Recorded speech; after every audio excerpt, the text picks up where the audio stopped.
Episode 215, Finding Healing After Betrayal with Ruth Farris-Harris. Welcome to Latter-day Life Coaches, the podcast where each episode is a conversation between me, Heather Rackham, and one of my amazing coach colleagues. Each coach here is a member of the Church of Jesus Christ of Latter-day Saints and a highly trained, experienced life coach making a great impact in the lives of their clients. And together, we have one main goal, helping you live your best life no matter what. You ready for this conversation with a coach? Here we go. In this heartfelt episode, Heather is joined by Coach Ruth Farris-Harris, who shares her journey of overcoming betrayal and finding healing through self-introspection and faith. Ruth's candid discussion about the emotional toll of infidelity and pornography use sheds light on the often isolating experience of betrayal, while providing practical tools for healing. She emphasizes the importance of rebuilding self-trust, understanding forgiveness, and creating emotional safety. With insights on personal growth and spiritual guidance, Ruth's story and coaching approach inspire hope for everyone navigating the challenges of betrayal. Please enjoy. Hello, everybody. Welcome to the podcast today. We're here in February. How we already got here in the years, I feel it just goes so fast. It's 2025 and we're here in the midst of it. But I am joined today by Coach Ruth Farris-Harris. Hello, Ruth. How you doing? Hello, Heather. I'm great. Thank you for having me. Yeah, thanks for being here. If you guys are listening to this versus watching it on YouTube, Ruth is dressed very appropriately for the February season. She's got on a cute red blouse and anyway, just the season, the month of love and red and all the things. So, and in case you didn't know that, like not only can you listen to this, some people prefer to just listen, some people want to watch, like it's an option. You can either watch us on YouTube or you can listen to it. So anyway, that's neither here nor there now. But Ruth, I'm glad you're here. Before we get started, can you introduce yourself for people? Okay, yeah, I am Ruth Farris-Harris, and I have been married for 37 years. We have 4 daughters and 4 grandchildren with another one on the way. Oh, fun. Do you have any boys in those grandchildren mix? Did you get any boys anywhere? 1 boy. The first was a boy. Okay. And the one on the way, don't know yet what it is yet. Okay. So. Oh, how fun. Yeah. So I found out about my husband's infidelity, betrayal, pornography, and sexually acting out about 16, 17 years into our marriage. And journey has been really long and bumpy. And the journey has brought me to a better place. I discovered coaching in, I think, 2019. And in 2021, the Spirit nudged me to become a coach, not in my comfort zone. And so I did. And now I guide women who have experienced betrayal. And so here you are. Here I am. And I'm sure this, like the journey before was, you said it was bumpy and, and also once you become a coach, like, and it's out of your comfort zone, that's a bumpy trail too, right? Figuring all of that out. So life's just never easy. Absolutely. It is. Life it's a bit of a roller coaster ride for all of us in each of our experiences. And so, but yeah, coaching helps us to manage things. Yeah.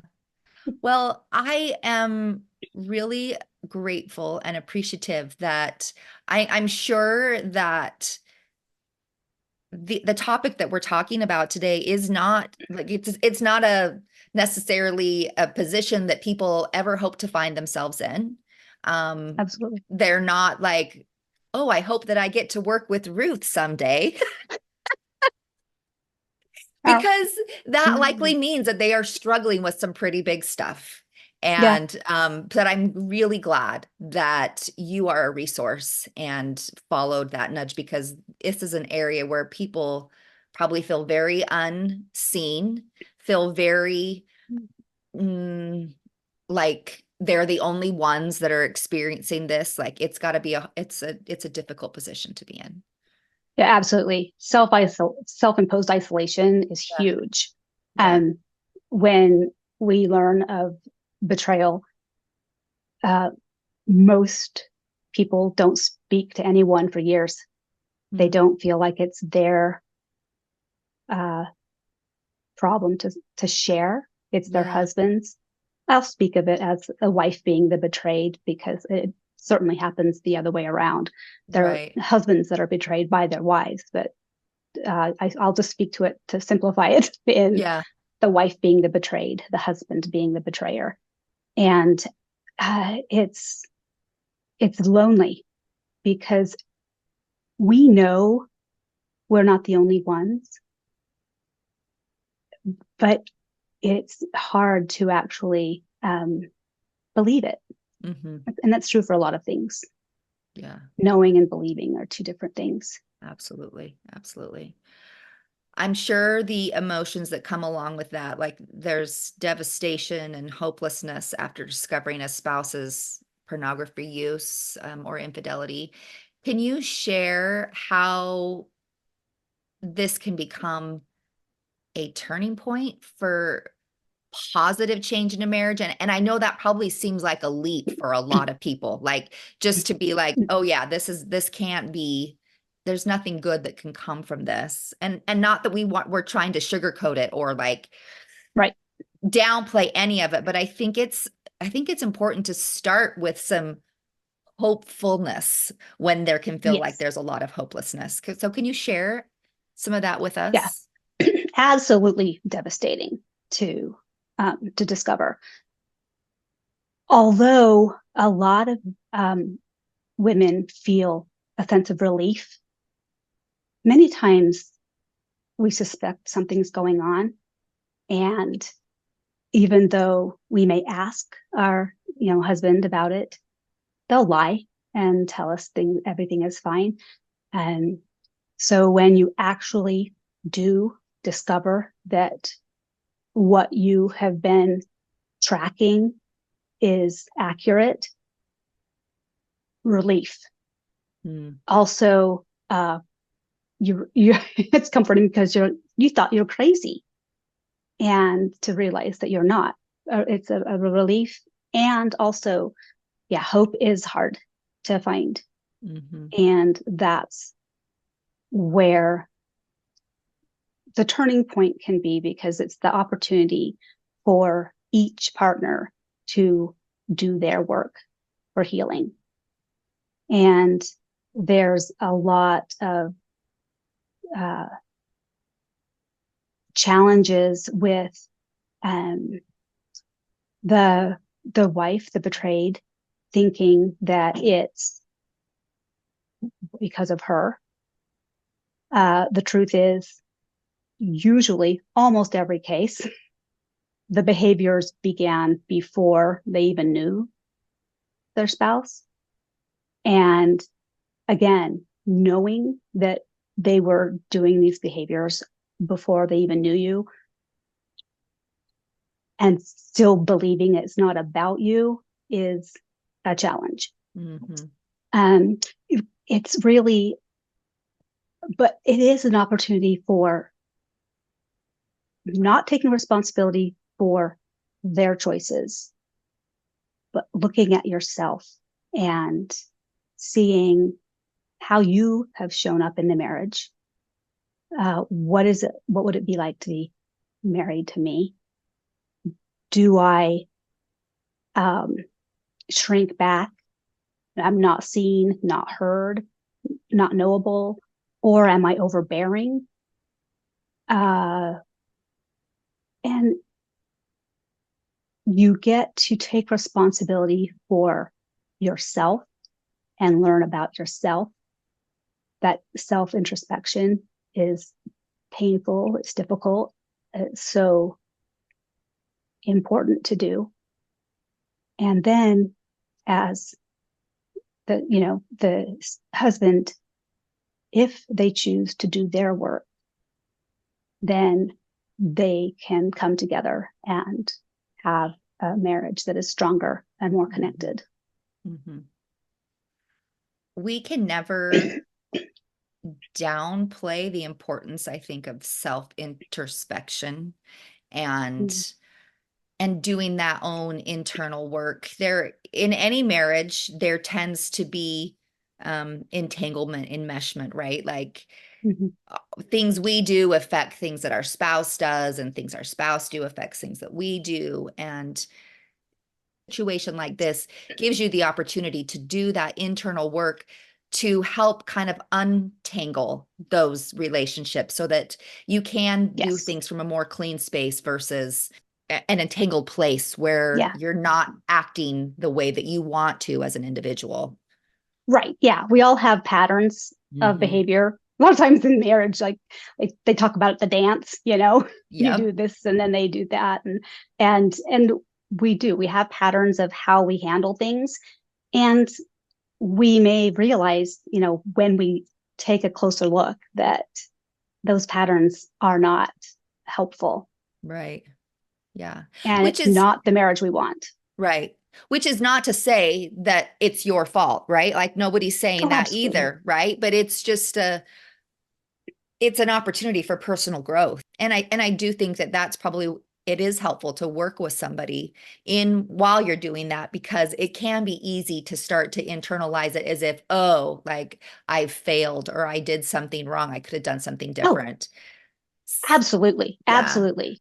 If along your journey, there are relapses, then you go through this. Well, if I would have done this or would not have done this, then that would not have happened. And it simply is not true. And we have to, talk to ourselves and really get to that place where we really understand that their choices are about them and not about us. For sure. Absolutely. So on this kind of journey of recognizing this painful experience being an opportunity for personal growth, tell me what the betrayed, and I'm going to try to use the same language that you would use here. Like you've been saying the betrayed person. And we know, like you said before, it's not always the woman, but typically I think for our audience listening today, that's probably mostly who's listening. What do they need? What do they need for that personal growth? What do they need to use this as a progressive phase? Right. Yeah. Like I mentioned earlier, they may have gone years without telling anyone. And if they have told someone, maybe a friend or a family member, if that friend or family member hasn't experienced it, or if they have and not dealt with it in a healing, healthy way, they can really, instead of being helpful, be more hurtful. And so they'll have an opinion. They will, give them advice. You need to, leave that marriage. You need to stay in that marriage. They'll have an opinion and they'll share it, most likely. As coaches, we don't. That decision is for them to make, and it's between them and the Lord. And so they do need someone to talk to. They need someone to help, to guide them through that healing, not someone that's going to be judgmental or choose sides. They also, because they aren't talking to anyone, haven't told anyone, or a very few people, they're walking around pretending that everything is okay when it's not. And that's hard. And so they need a place that is safe. They need a place that they can breathe. And someone they can just tell what they're going through and get it off their chest. They also need guidance in managing their minds, because our brains offer us all sorts of, garbage. Like, I said earlier, like, this wouldn't have happened if, I'm not enough. All humans go through that. I'm not enough. They think they need to manage his recovery, and that's not their job. They want to know how long this healing is going to take, and they kind of need some answers. And even when those questions can't be answered, they need to talk through those things. They have this, idea and belief: I need to forgive him. I need to trust him. And those things take time. And if they are, pressuring themselves, thinking, I need to do this, then that's just going to add to the pain. Mm-hmm. She also will probably realize, like most of us do at some point in our lives, that our emotional vocabulary is very limited. I speak for myself, had that emotional vocabulary of 5 or 6, emotions. Yes. And I pushed mine down just as much as my husband was, and like most people do that haven't done coaching. Yeah. Just as a side note, I mean, I understand this, but for people who are listening, why is a broader spectrum in emotional vocabulary a good thing? How is that helpful? Oh, I call them granular emotions. Anger is a really good one to use as an example. Anger typically is something else.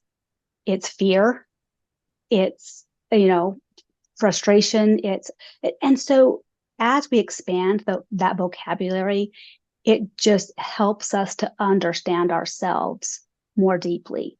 Like, if we think we're feeling angry, and we understand that it's, not anger, it's actually fear. And then if it's not actually fear, but it is, unsafe or not listened to, or not seen, unimportant to someone else, then it just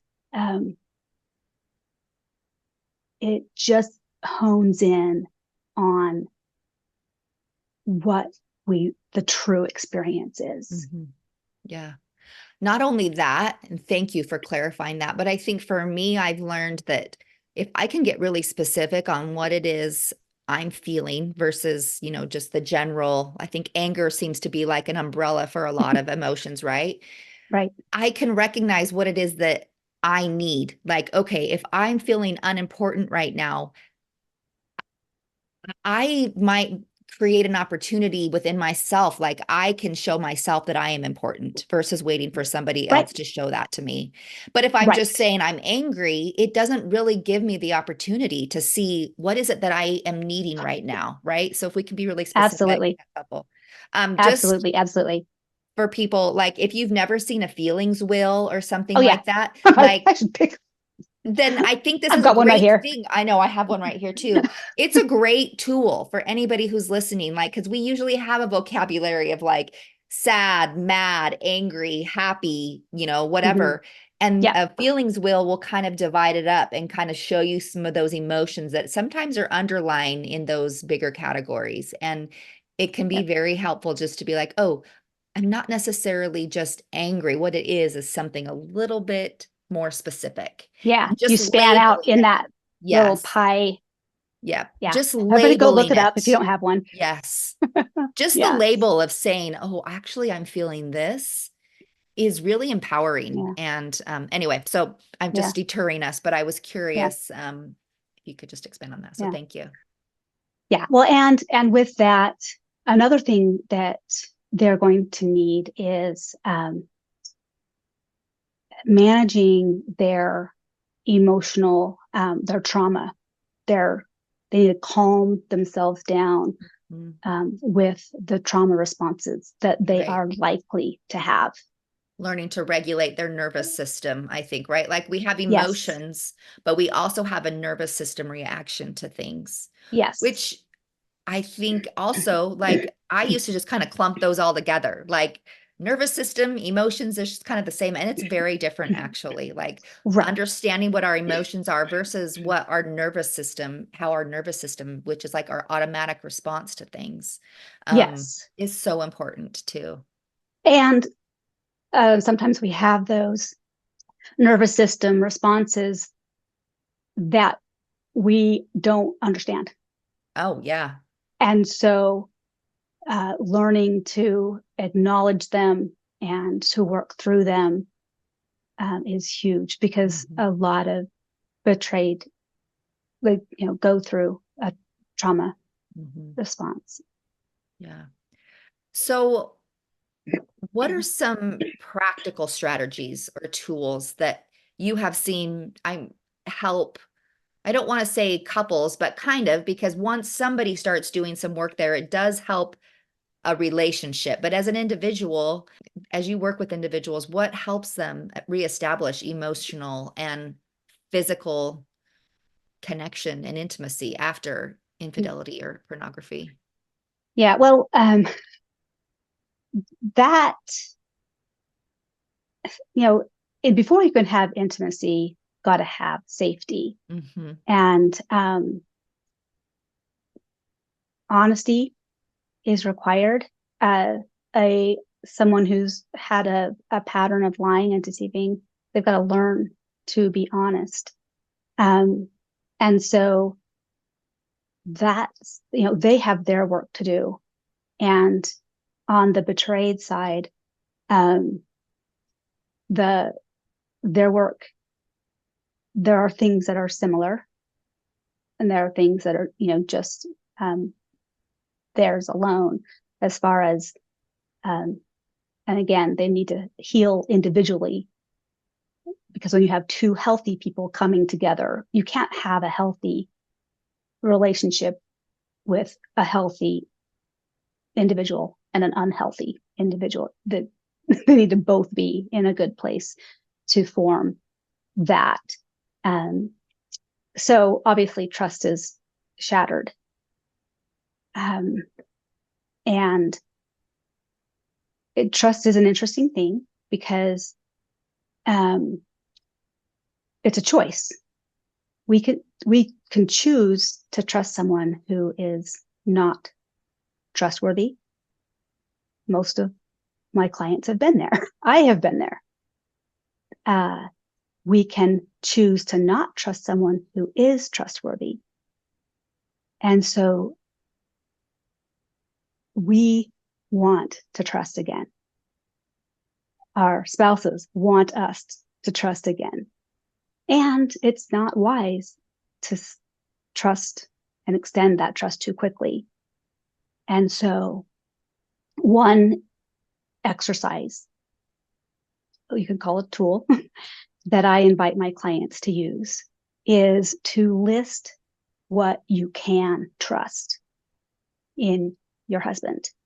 So everybody's list is going to be different. My list is, I can trust my husband that he's going to go to work. He's going to bring home a paycheck and support the family. I can trust that he's going to mow the lawn. I can trust that he's going to take care of the yard. I can trust, because he has a long history of doing those things. I learned to trust that he would go to therapy. I learned to trust that he would go to his, meetings, his support meetings. And so, again, there are things that and it's nice to know that we can trust in some things, if not all things. And I place my trust in the Lord. In my experience, it was the Lord who told me, do not trust your husband. It was the Spirit that's, and of course, my innate ability to track his behavior and recognizing that something was off. There's a tool. There's, that you can use. Another one big thing is forgiveness. And women will often feel like, I need to forgive, I need to forgive, I need to forgive. And that's a process. And so I work with explaining what forgiveness is and what forgiveness isn't. Forgiveness is not trust. It's not the same thing. Forgiveness isn't what he did is okay, even if he's going to continue to do that. And you feel like, oh, I need to forgive him each time. We might feel that that is minimizing what they're doing. Well, that's not what forgiveness is. To me, forgiveness is a gift for myself. It's, I'm going to give this to the Lord. I'm going to choose to not be mad about it. It's for my own benefit. Me forgiving others is for my own benefit. And when we can understand more clearly what forgiveness is, it does come easier, I think. Mm-hmm. I think what a great distinction. Like trust and forgiveness are not the same thing. And just like, dialing in on these emotions and how we feel, like really recognizing words are important and how we implement them into our lives and our beliefs are important. And so I just think that's a great distinction. And again, all of the tools around managing our own minds. Mm-hmm. Again, I call them the user. I don't like to use the word addict for sexually acting out in pornography. They don't have any idea sometimes, why they're choosing those behaviors. And when they understand, then they can stop those behaviors. Mm-hmm. And they don't have the knowledge and the tools to how to understand that. Right. Until they find them somewhere. Right.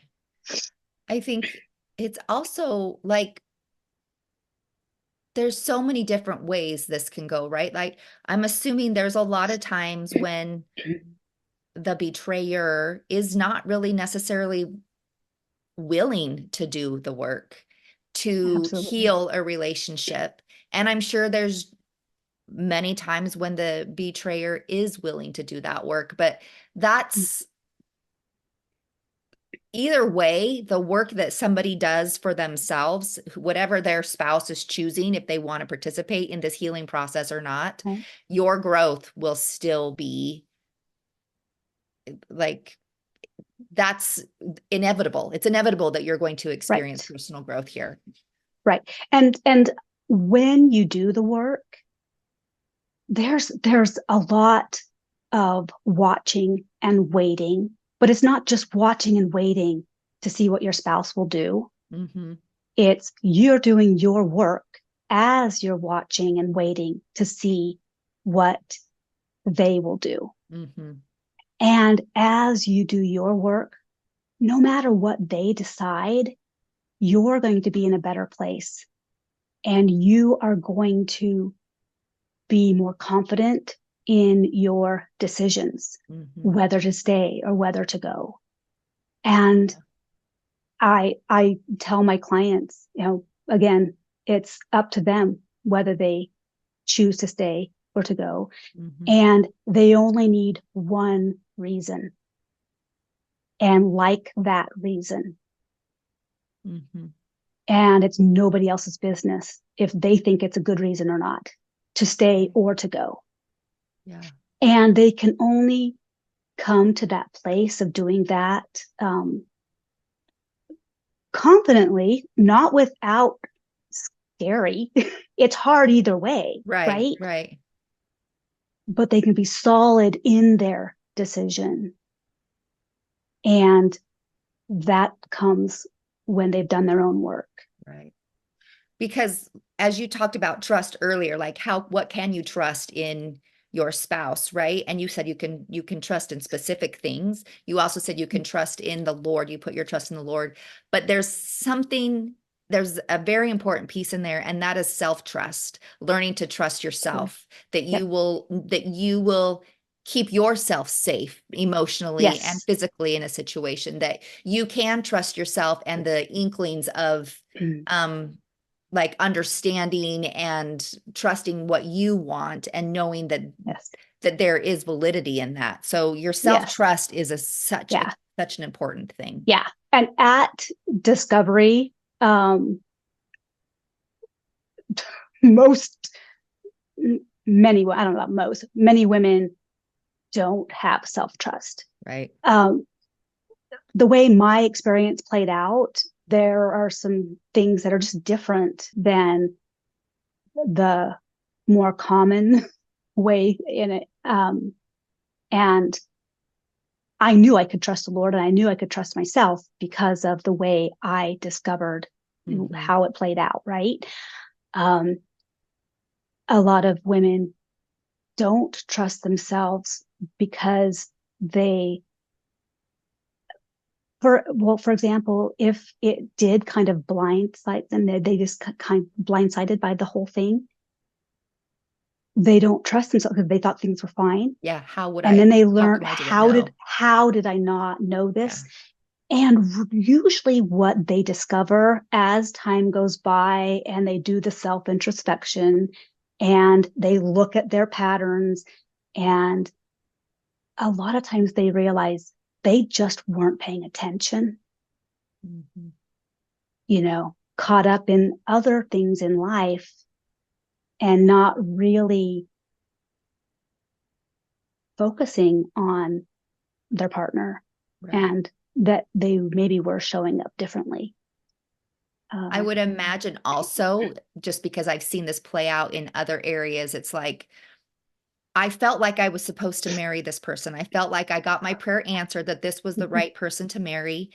Yes. Did I not listen correctly? Why would God Yep. allow me to marry a person, or why would he want me to marry? So it's like Right. that trust is kind of convoluted in many areas. Like, can I trust God? Can I trust myself? Yeah. You have to reestablish trust in a lot of different areas. Yeah. Yes. And you can, I asked those questions. Wait, Yeah. I did pray about marrying him. And for me,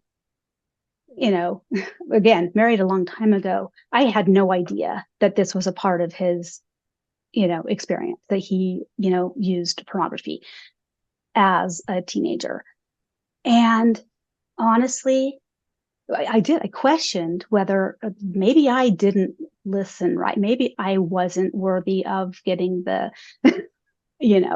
that guidance and that inspiration, and I was able to have an experience where I understood that that was not the case.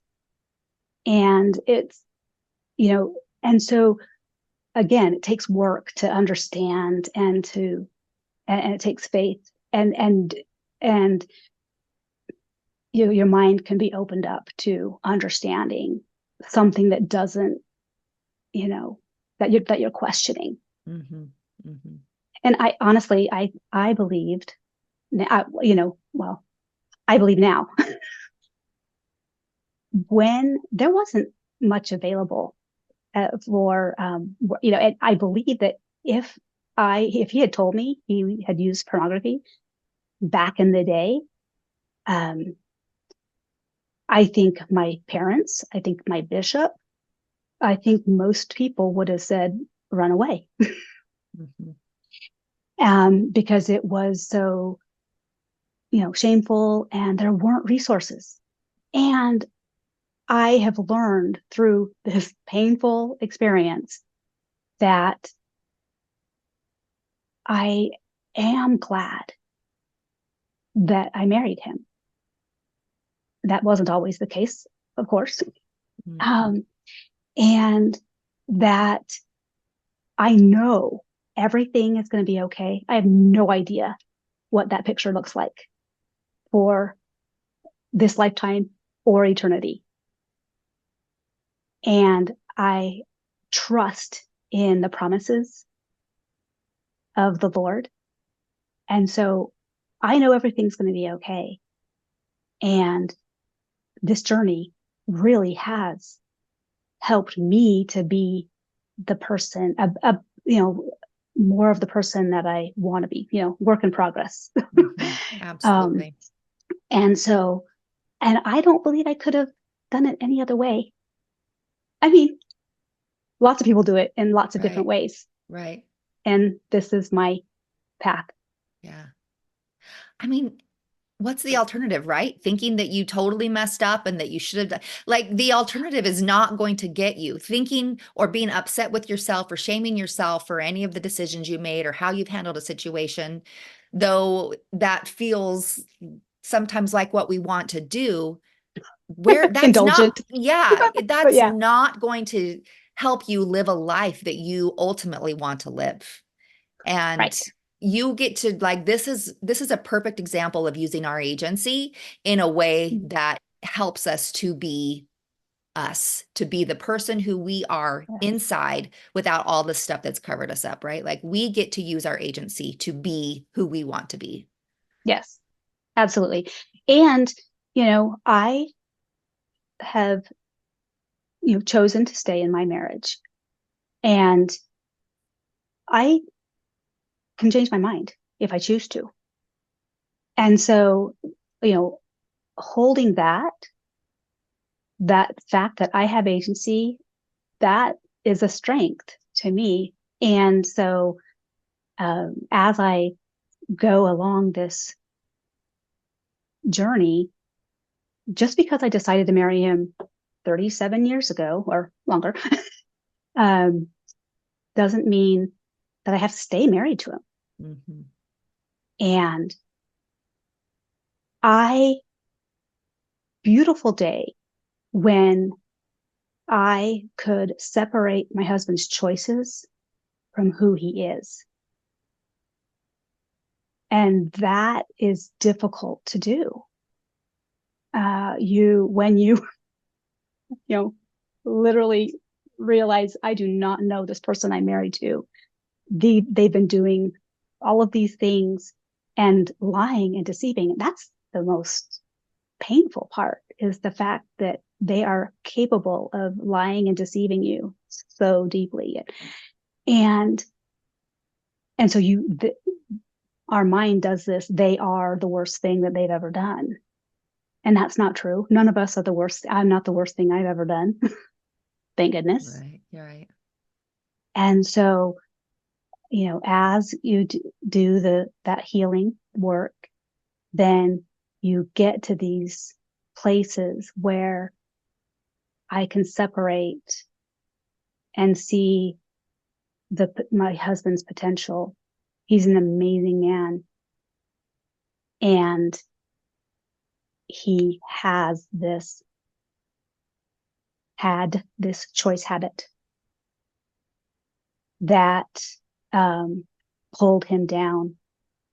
He says that flaxen cord is very real, very real.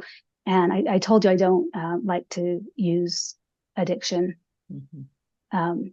when I'm talking about pornography and sexually acting out and those behaviors, because besides the dopamine hit, they're not putting in a substance. There's no drug, no alcohol, they're putting into their system. And so I call it a choice habit. And they've done it so long or so frequently that it really truly is that flaxen cord where it just gets stronger and stronger and stronger. And, my husband said, you can't hear the still small voice when Satan is yelling in your ear. And on this journey, we learn compassion for ourselves. We learn compassion for our husbands and what they've been through. They're in pain. They have enormous amounts of shame. And as we learn more about, under learning more about addiction, compulsive behaviors, it helps us to understand them more and have that compassion and separate them from their behaviors. Yeah.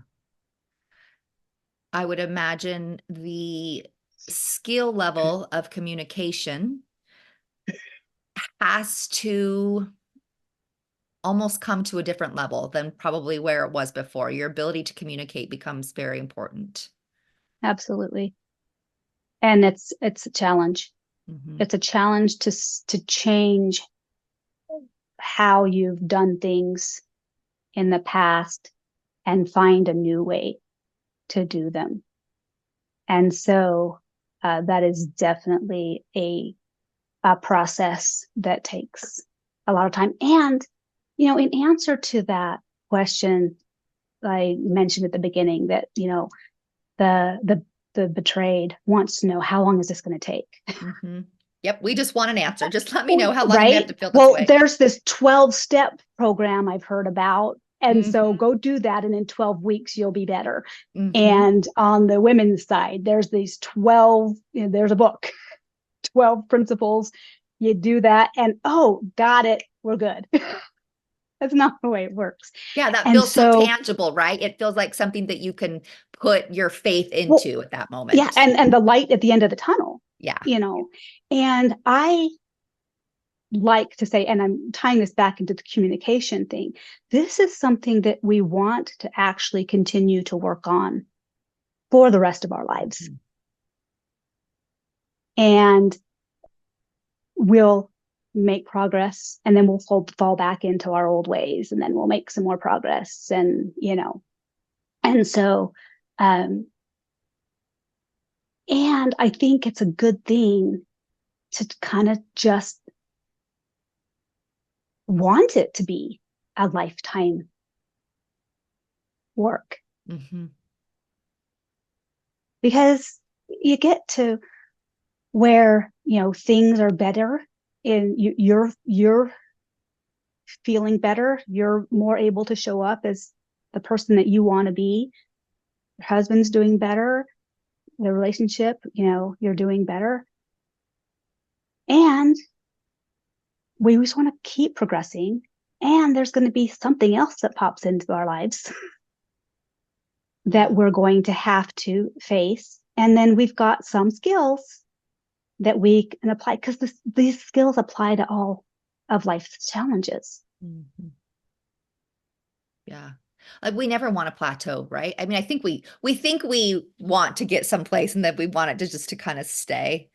Right. But we really don't. Like, our souls like aspire to progression and not transgression, that's the wrong word, but they aspire to how come I can't think of the word? Anyway, we'll just take that out. Our souls are aspiring to progress and transcend is the word that I'm looking for. Thank you. You're welcome. So yeah, like, of course we want to keep along that journey. What are some signs then that couples can recognize that maybe they are on a path to something healthier, to something, to a stronger marriage, and how can they celebrate and build upon that? Yeah.